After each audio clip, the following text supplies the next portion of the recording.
I want to start today with a question that I think kind of haunts pretty much everyone at some point in their life. It's the ultimate question, really. Yeah. Of performance, of existence, I guess. You look around and you see people who started in the exact same place as you. Right, the person next to you in class or the guy who grew up on your block. Exactly. Or maybe they started their first job the same year you did. And then you flash forward 10, maybe 20 years, and the gap between you is it's unbridgeable. One person is operating on a level that seems almost alien. And the other is just treading water, maintaining. Yeah, maintaining. So the question is this: what is the single differentiator?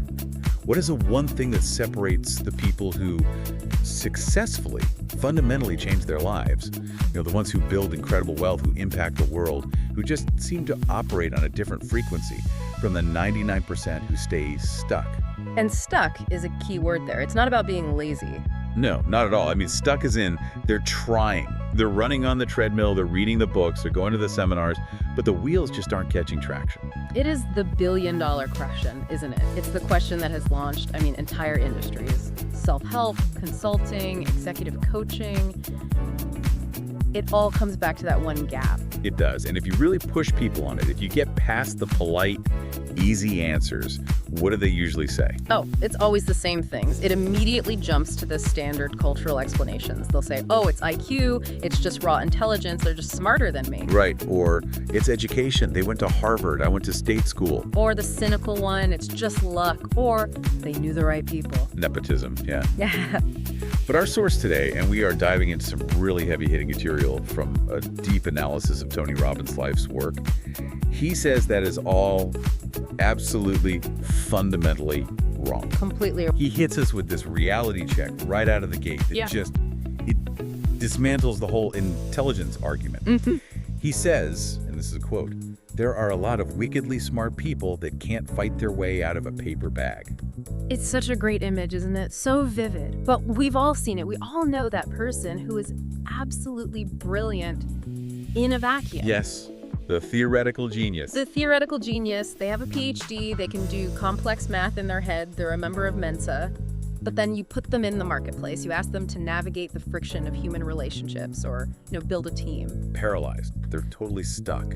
So what Robbins is telling us very clearly is that brilliance doesn't equal success. Intelligence is not the driver, it's just a tool. And if the driver doesn't know where to go, the horsepower of the car is completely irrelevant. Okay, so if it's not IQ, and it's not just luck, what is it? The source material we're unpacking today, it's this deep dive into his insights on psychology, economics, these big historical patterns. And he boils that whole answer, that differentiator, down to just two things. Two non-negotiable traits. 2 words: hunger and relentlessness. Hunger and relentlessness. And it almost sounds, too simple, right? Like something you'd see on a motivational poster in a high school gym. It does, but as you go through the material, you realize he's using these words in a very specific, almost technical way. He is. And that's why we're doing this deep dive. Yeah. Because on the surface, they're buzzwords, but underneath, they are complete psychological frameworks. So, welcome to the deep dive. And just to set the tone, today is not about feeling good or getting a little pep talk for the week. This is a tactical breakdown. We are going to look at how to dominate the marketplace, how to master your own psychology, and honestly, how to stop complaining about the system and start exploiting the patterns that actually run the world. And that tone you mentioned is so important to establish right now. The source material is commanding. It's direct. It is not soft. It's all about taking ownership. It really confronts the listener. So let's unpack these 2 words because he uses them to strip away all the excuses we love to make. When he says hunger, for instance, he is not talking about wanting a new sports car or a bigger house. Yes, let's get that clear right away. Okay. Because on a surface level, everyone is hungry. Everyone wants a better lifestyle, right? Of course. The vacation home, the nice watch, the freedom from debt. If you asked 100 people on the street, do you want to be rich? What are they going to say? 100 people are going to say yes. But that, according to Robbins, isn't hunger. That's just a desire for a result. And desires for results they're fragile. Fragile how? Think about it. Once you get the car, what happens? The dopamine hit wears off in, a week? Exactly. The hunger is gone. You're happy for a little while, maybe a month, and then you just normalize. You go right back to your baseline. The thing you wanted is now just the thing you have. So the hunger he's talking about is different. It's much deeper. It's a hunger that doesn't have an off switch. He calls it an insatiable hunger, a hunger to be more, to do more, to give more, to create more, to share more. So it's not about acquisition, it's about expansion. The expansion of the self, that's a perfect way to put it. It's a persistent state of being. It's not a temporary one. So it's the operating system, not just an app you open when you feel like it. Precisely. It's the engine that runs no matter what. The drive that doesn't shut off just because you hit a sales target or you buy the dream house. You see this in all the highest achievers. I mean, why does someone like an Elon Musk or a Jeff Bezos keep going? Right. They have enough money to buy entire countries. If it was about the result, they would stop 20 years ago. They don't stop because the hunger is for the process of expansion, not for the result of that expansion, which is wealth. That's a huge distinction. It shifts the whole game from getting to becoming. And then you have to pair that with the second trait, relentlessness. Which I think of as the armor that protects the engine. That's a great way to put it. Because you can be hungry all day long, but if you're fragile, the first punch the world throws is going to knock you out. And the world is always throwing punches. Relentlessness is that ability to just push through the obstacles when they inevitably, and I mean inevitably, arise. And this is where the source material gets really personal. Robbins shares his own background to illustrate this. I think a lot of people see him now, you know, the private jets, the island in Fiji, the stadiums filled with thousands of people, and they just assume he had a leg up. The safety net. They assume there was some kind of safety net, so the benefit of the doubt fallacy, right? And we look at successful people, and we just assume their path was this clean, linear shot to the top. We assume they had connections or capital, or at the very least, you know, a stable, supportive home life. But the reality he shares is it's brutal. He opens up about his childhood in a way that's actually kind of painful to read. He grew up with 4 different fathers. 4. Just imagine the chaos of that. The chaos, the abuse, he had no money. He talks about having no food at Thanksgiving. Like, literally, the family had nothing to eat. And he draws this direct causal line between that total lack of resources and the creation of his drive. And this is the point for anyone listening who feels like they're starting at a disadvantage. He says explicitly that being taken care of can actually kill that hunger. Because there was no one to bail him out. He had to figure it out himself. There was no plan B. It reminds me of that idea that comfort is the enemy of progress. If you have a backup plan, you usually end up using it. It's so true. Exactly. He mentions that now his foundation has provided, I think it's something like 1 billion meals to people in need. It's an astronomical number. Like a billion. 1 billion with a B. But why? What drove him to focus on food specifically? It wasn't because he was some wealthy philanthropist looking for a tax write-off. It's because he remembers. He remembers viscerally what it felt like to be that kid with no food. The pain created the purpose. The hunger was literal before it ever became metaphorical. This leads us right into what I think is probably the most controversial part of this whole deep dive. We have to talk about the system. Oh yeah, he goes right at it. He doesn't pull any punches here, and he pushes back hard against a very, very popular narrative right now. The dominant narrative, really. It is. If you go on social media, if you listen to the cultural conversation, if you read the op-eds, what's the one thing you hear over and over? The system is rigged, it's unfair, the game is stacked. The boomers ruined it for us. Oh. The economic deck is stacked against the little guy. Yeah. It's just this constant refrain of systemic victimhood. It's the zeitgeist. And Robbins confronts this head on. He asks, rhetorically, is this a systemic imbalance? Is the system truly broken? And his answer is a flat, heck no. Which I gotta say, that can sound really harsh to people who are genuinely struggling right now. It does. It can sound dismissive. But you have to listen to his logic. He argues the system is always out of balance. Always. There has never been a time in human history, not in the 50s, not in the 20s, not in the 1800s, where the system was perfectly fair, perfectly balanced, and easy for every single person. The whole concept of a golden age is a myth we create to justify our current unhappiness. He gives this really stark economic comparison that I just loved because it cuts through all the noise with hard data. He talks about people today complaining about 6% interest rates. Right, and you get it. If you're trying to buy a house right now, 6 or 7% feels incredibly painful. It's a massive barrier. It can double your monthly payment compared to just a few years ago. It prices people out of the market entirely. It feels like the world is ending.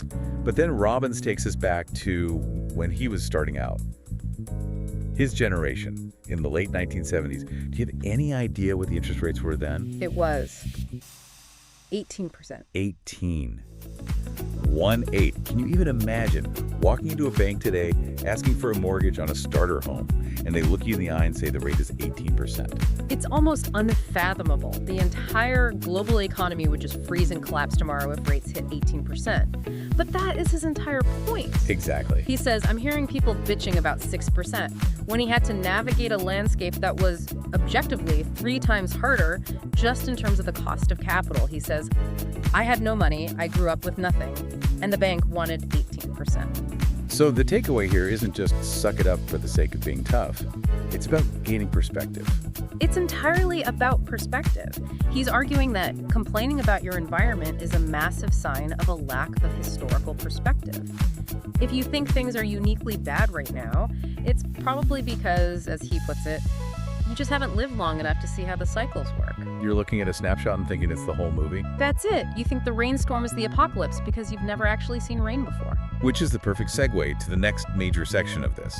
We need to zoom out. We need to look at the macro view.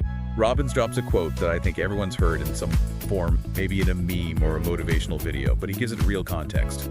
Good times create weak people. Good times create weak people. Weak people create hard times. Hard times create strong people. And strong people create good times. It's the cycle.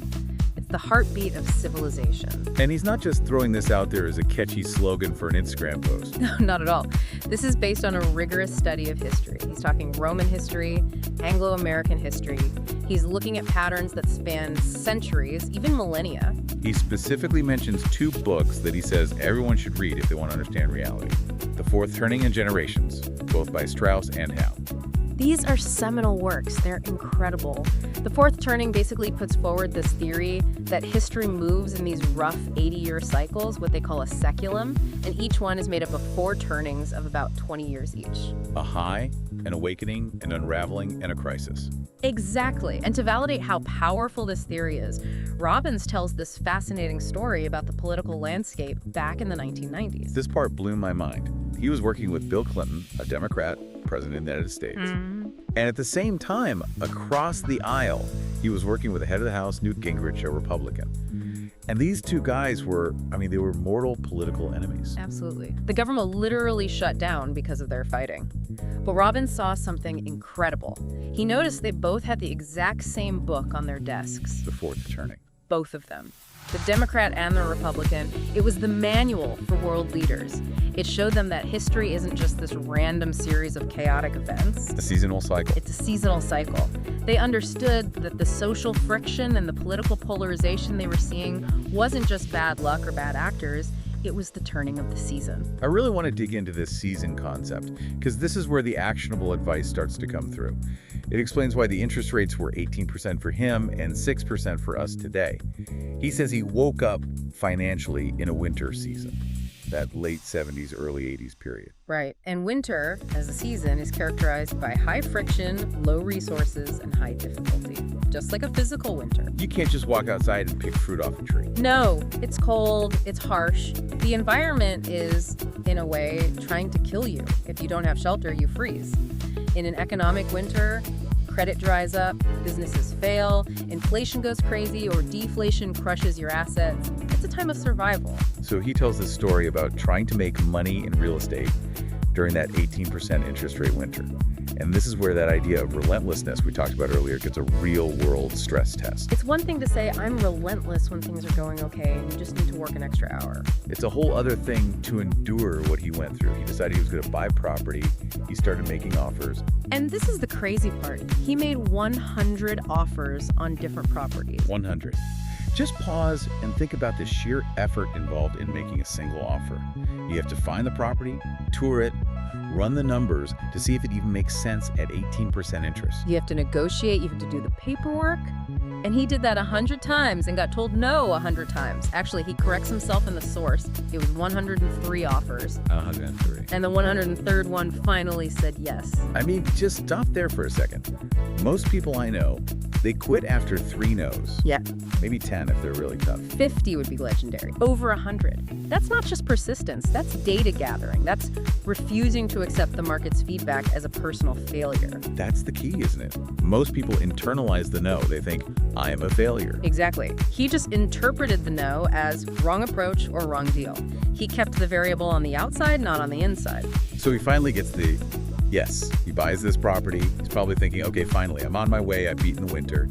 He hires a little local management company because the property is far away from him. And then, bam, the phone rings. The ultimate winter storm hits. The management company calls him up and says, well, we have a little problem. A tenant said that one of the stairs on the property broke and he fell. And he wants $100,000. $100,000. In $1978. Now, you have to remember, Robbins had no money. He just scraped this entire deal together. He was probably in the negative. That one phone call could have ended his entire career before it started. That's the breaking point for most people. That's the moment where the universe seems to be screaming at you, stop! You are not supposed to be here. Go home. He says it himself. I could have just let that end me. And that's the fork in the road. Most people would throw their hands up and say, see, the system is rigged. I tried, I made 103 offers, I finally get one, and now I'm getting sued over a broken stair. The world is unfair. But he didn't do that. He got relentless. He decided, this is incredibly painful, but I am going to learn from this. He shifted from being a victim of the winter to being a student of the winter. He understood that seasons change. Winter doesn't last forever, but you have to survive it to get to spring. So he fought the lawsuit, he figured it out, and most importantly, he stayed in the game. This brings us right to the core framework of how to actually survive and then thrive in these seasons. It's not just about having grit, it's about intelligence. Robbins introduces what he calls pattern theory. He says the greatest breakthroughs in all of humanity come from understanding patterns. This is a 3-level framework, and I think this is so useful for anyone listening who wants to move from just working hard to actually mastering their field. It's about how you interact with the reality that's happening around you. Okay, so let's break them down. Level 1 is pattern recognition. This is the baseline. This is where you have to start. Pattern recognition gives you power because it removes fear. When you don't recognize patterns, everything that happens looks random and chaotic. You think, oh my God, the system has changed. The rules are different now. I can't succeed. You live in this constant state of anxiety because you have no context for what's happening. It changes your internal narrative from the sky is falling to, oh, it's just raining. Robbins says, recognizing that everything has happened before removes anxiety. It might not have happened in your lifetime, sure. Maybe not in the last 15 years since you graduated. But it's happened before. It has happened in the last 100 years. Yeah. If you study history, you see the pattern. You see that market crashes happen on average every 7 to 10 years. You see political polarization peaks every 80 years or so. Once you see the pattern, you stop panicking. But just recognizing the pattern isn't enough, right? I mean, knowing it's raining doesn't actually keep you dry. Exactly. That leads to level 2, pattern utilization. This is real power, as he calls it. This is where the magic happens. Pattern utilization is knowing how to use the pattern. He uses the example of investors. A lot of people see a trend coming. They see AI on the horizon, or they see a housing bubble forming. That's pattern recognition. But utilizing it is different. Totally different. Utilization is knowing how to extract value from that trend without just gambling. It's strategic application. It's the difference between saying it's going to rain and actually building a reservoir to catch all that water so you can sell it when the next drought comes. I like that. And then there's the final level, level 3. This is what he calls geostatus, pattern creation. This is the highest level of mastery. This is the mountaintop. Robbins compares it to learning to play the piano. Okay. When you first start, what are you doing? You're playing someone else's music. You're modeling. You're utilizing the patterns that Bach or Beethoven or Mozart already created. You play the scales. You learn the chords. Which is a necessary step. You can't just sit down at a piano and be a genius. You have to learn the rules before you can break them. Correct. But eventually, if you practice enough, if you internalize those patterns so deeply that they become part of you, you start to hear melodies that haven't been written yet. You start creating new patterns. That's what makes someone the Michael Jordan or the Steve Jobs of their industry. That's it. They aren't just following the rules anymore, they're rewriting them because they understand the underlying structure of the game so well. They become the pattern creator. They literally change the season for everyone else. He uses this great agricultural metaphor here that I found really helpful, especially for our younger listeners, or really anyone who feels like they're just starting out in a new venture. The farming analogy, it's so fundamental. I mean, humanity went from being scattered hunter-gatherers to building civilizations because we recognize the pattern of seasons. But there are rules to the seasons. There are unbreakable rules. You cannot plant in winter, period. You can go out there and work your tail off planting seeds in the snow, and what do you get for it? Frozen hands and nothing else. Exactly. It doesn't matter how hard you whirl, your timing is wrong. You have to plant in the spring. Then you have to protect your crops in the summer, which is hard work, weeding, watering, keeping the pests away. And then you harvest in the autumn. And you better save some of that harvest for the next winter. You have to. So Robbins maps this directly onto human age. He says if you're between 0 and, say, 21 years old, you are in your personal spring. And here's where the warning comes in. It's a sharp one. He asks, is it hard to grow things in the spring? No, of course not. It's easy. Everything wants to grow. The sun is out, the rain is falling, the soil is fertile. So if you start a business in your personal spring, or in an economic spring, like we saw maybe from 2010 to 2020 when money was basically free, and it works, Robbins has a stark warning. Do not think you are a genius. You're full of it, is basically what he says. All it is you're in the right place at the right time. We saw this with the crypto boom, right? Oh, absolutely. Yeah. Everyone thought they were the next Warren Buffett because they bought some random coin and it went up 1,000%. That's spring. But the changing of the seasons is what thins out the herd. When winter comes, when the interest rates go up, when the cheap money dries up, all the luck runs out. And only the skill remains. That is a very humbling thought. So how do we build that skill? How do we make sure we're not just getting lucky in a good season? This moves us into the section on economic value. And here he talks about his mentor, Jim Rohn. Jim Rohn is a legend in the personal development space. And Robbins recalls asking him this very vulnerable, very raw question when he was young. He asked, Jim, why were my fathers broke? Remember, he had 4 of them. They were struggling. They couldn't put food on the table. He loved them, but he just couldn't understand the constant failure. And Ron's answer wasn't comforting. It wasn't, oh, Tony, the system failed them. It's not their fault. No. Ron told him to pivot his entire mindset. He said, Tony, if you want to have success in your life, you have to stop asking what you can get and worrying about what you're going to get. Focus entirely on what you're going to give. The great pivot from getting to giving. Ron told him, if you give more value than anybody else in the marketplace, you will dominate the marketplace. It's an iron law. But then Ron adds this really hard truth. He says, Tony, we are equal as souls, but we are not equal in the marketplace. Oof. That is a distinction that so many people struggle with today. We conflate human worth with economic value. We do. We think, I'm a good person, I work hard, therefore I deserve a high income. But the marketplace is amoral. It doesn't care if you're a good person. As a soul, in the eyes of God, you are priceless, you're infinite. But in the economy, you are paid based on the value you bring to the market. It's about utility. So economic balance comes from skills, not from needs. Exactly. You do not get paid because you need money. You get paid because you solve valuable problems for other people. If you have a mindset that expects the system to support you simply because you exist and have needs, Robbins argues that is a self-fulfilling prophecy of failure. You have to invest in yourself to get the skills that give you the advantage. You have to become valuable to others. Okay, so let's talk about how that value actually manifests in the world of business. Because there is a huge trap here that I think, honestly, I think 90% of entrepreneurs fall right into it. The trap of the operator. Oh, the operator trap is so real, and it's insidious because it feels like success. Right. Robbins makes this crystal clear distinction between being an operator and being an owner. Most people think if they quit their 9-to-5 and start an LLC, they're automatically a business owner. But they're not. They're usually just self-employed.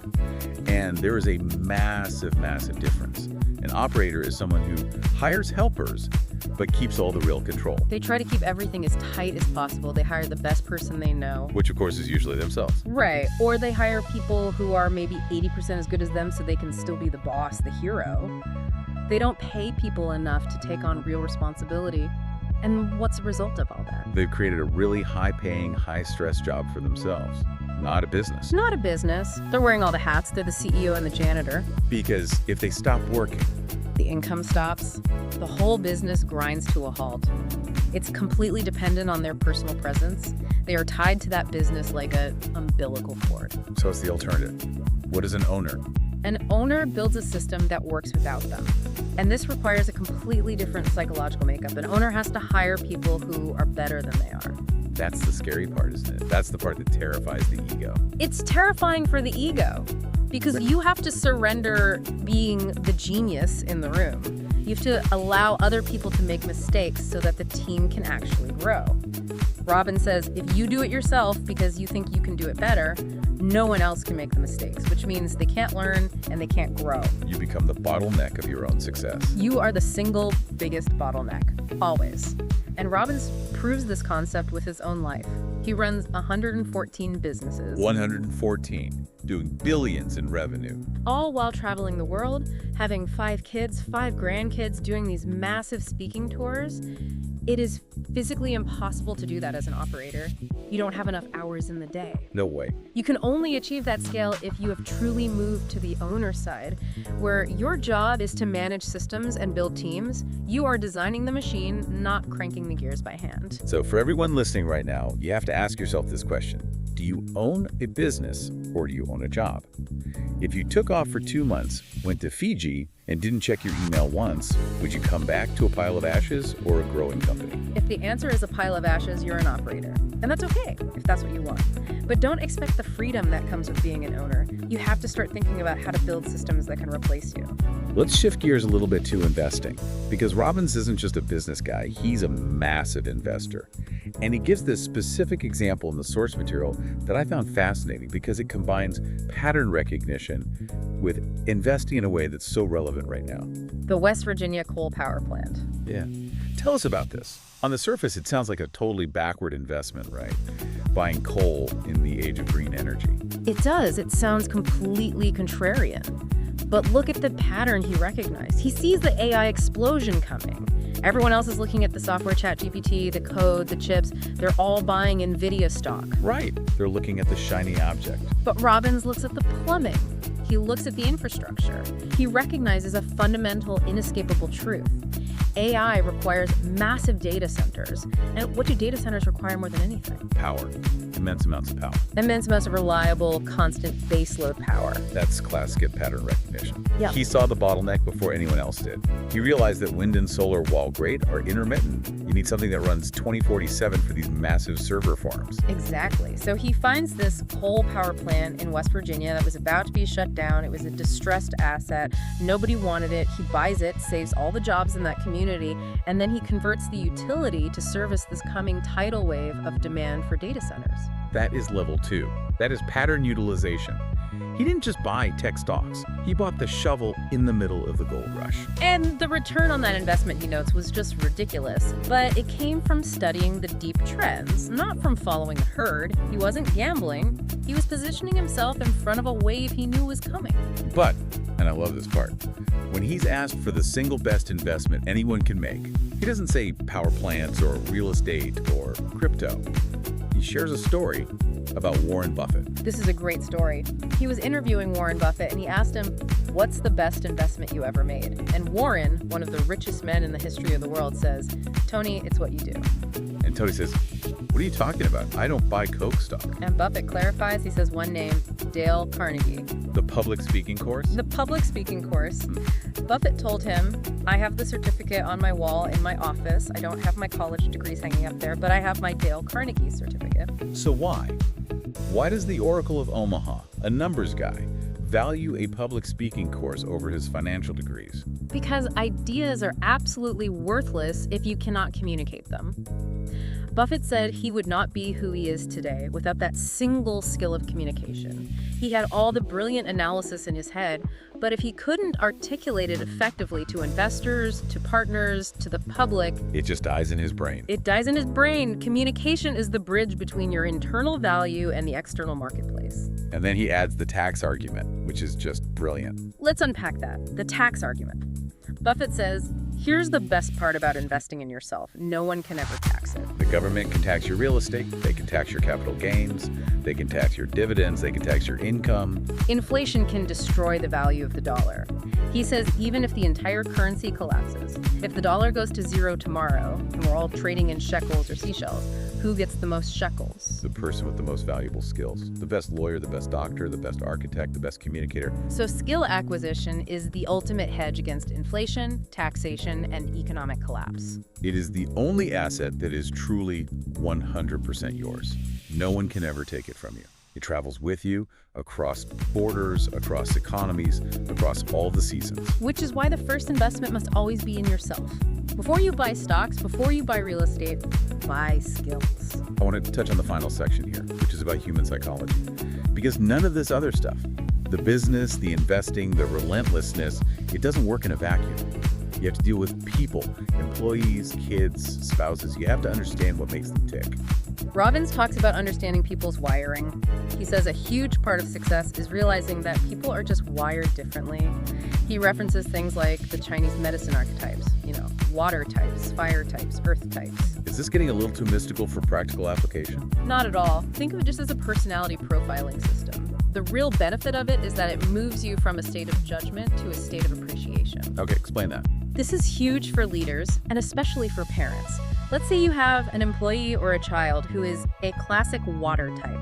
They're fluid, reflective, they go with the flow. Maybe they're a bit slower to act, but they're deeper thinkers. And you happen to be a fire type, direct, aggressive, fast, all about results. Right away, there's going to be friction. You're going to be saying, why are you so slow? Why aren't you attacking this problem? What is wrong with you? Exactly. You judge them as lazy or unmotivated or lacking drive. But when you understand the archetype, your thinking shifts. You say, oh, that's just the water in them. You stop judging them and you start utilizing their strength. You start appreciating that they bring a calm or a flow or a deep perspective that you, as a fire type, completely lack. You realize that if your whole team was made of fire, you'd burn the entire house down in a week. You need the water to cool the engines and provide balance. It allows for better influence. Instead of trying to force them to be like you. You meet their needs, which makes them happy, which makes them engaged and productive. It moves you from a state of constant friction to a state of flow. You stop trying to force everyone to be a clone of you.